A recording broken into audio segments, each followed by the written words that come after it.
தற்போதைய அண்மை செய்தி.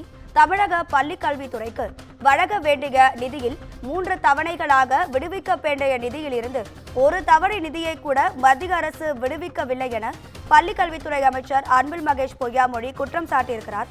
இது தொடர்பான அண்மை செய்தியை பார்த்துக் கொண்டிருக்கிறோம். இது குறித்தான கூடுதல் தகவல்களை தருவதற்காக நமது செய்தியாளர் கீதன் இணைப்பில் இருக்கிறார். கீதன், வணக்கம். உங்க விரிவான தகவல்களை சொல்லுங்க.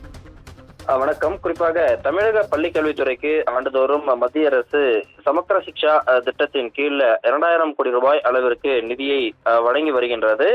குறிப்பாக தமிழக அரசு புதிய கல்விக் கொள்கையை ஏற்க மறுத்து வருகின்றது. அதே சமயத்தில் மத்திய அரசின் இந்த PM ஸ்ரீ ஸ்கூல்ஸ் என்கின்ற அந்த திட்டத்தின் கீழும் இணைய மறுத்துவிட்டது.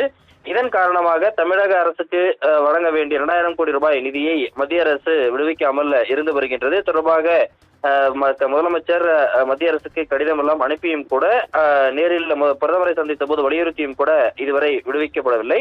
இந்த நிலையில்தான் தற்பொழுது 3 தவணைகளாக 2024-25 ஆண்டில் வழங்க வேண்டிய நிதியில் முதல் தவணை கூட இன்று வரை விடுவிக்கப்படவில்லை என பள்ளிக்கல்வித்துறை அமைச்சர் அன்பில் மகேஷ் பொய்யாமொழி தெரிவித்திருக்கின்றார்.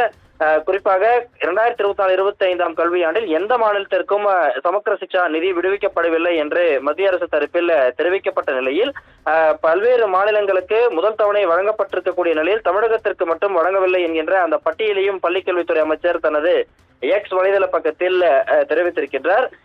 அந்த வகையில் குறிப்பாக 18 மாநிலங்களுக்கு குறிப்பாக 33 மாநிலங்களுக்கு இந்த 28 மாநிலங்களில் குறிப்பாக 16 மாநிலங்களுக்கு இந்த தவணை என்பது முதல் தவணை வழங்கப்பட்டிருக்கின்றது. 3 தவணைகளும் சில மாநிலங்களுக்கு வழங்கப்பட்டிருக்கின்றன. ஆனால் தமிழகத்திற்கு மட்டும் வழங்க வேண்டிய அந்த நிதி என்பது இதுவரை வழங்கப்படாமல் இருந்து வருகின்றது. எனவே மத்திய அரசு எந்த மாநிலத்திற்கும் நிதி விடுவிக்கப்படவில்லை என்று பொய் கூறுவதாக பள்ளிக்கல்வித்துறை அமைச்சர் தனது X வலைதள பக்கத்தில் தனது குற்றச்சாட்டை பதிவு செய்திருக்கின்றார். உங்க விரிவான தகவல்களுக்கு நன்றி கீதன்.